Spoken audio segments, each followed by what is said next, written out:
ഓം പരാശക്തിയെ നമ. അമേരിക്കയിൽ കഴിയുന്ന ഒരു സിഖ് കുടുംബം.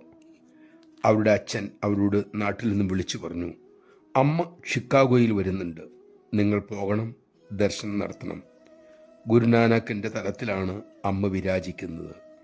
ഇന്നത്തെ കാലത്തിന് വേണ്ട വിധം ഗുരുഗ്രന്ഥ സാഹിബിലെ ഉപദേശങ്ങൾ അമ്മ ലോകത്തിന് വിതരണം ചെയ്തുകൊണ്ടിരിക്കുകയാണ്. അങ്ങനെ അവർ ദർശനത്തിന് ചെന്നു. വലിയ തിരക്ക്, ഗ്രഹനാഥ ഗർഭിണിയുമാണ്. എങ്ങനെ ദർശനം നടത്താൻ കഴിയും എന്ന് ചിന്തിച്ച് വിഷമിച്ചിരിക്കുമ്പോഴാണ് ഒരു പ്രവർത്തകൻ വന്ന് തിരക്കുന്നത്. ആദ്യമായി അമ്മയെ കാണാൻ വരുന്നതാണോ? അവർ ഉത്സാഹത്തോടെ പറഞ്ഞു, അതെ. അങ്ങനെ താമസം കൂടാതെ ദർശനം നടത്തി മടങ്ങാൻ അവർക്ക് സാധിച്ചു. സന്തോഷമായി അവർ തിരിച്ചുപോയി. ആ കുടുംബത്തിൻ്റെ അമ്മയിലേക്കുള്ള യാത്രയുടെ തുടക്കം കൂടിയായി അത് മാറി. നമഃശിവായ. ഏതൊക്കെ രീതിയിൽ അമ്മ തൻ്റെ മക്കളെ തന്നിലേക്ക് വലിച്ചടിപ്പിക്കുന്നു. ഇനി ആ സന്നിധിയിൽ തങ്ങേണ്ടത് നമ്മുടെ ചുമതലയാണ്.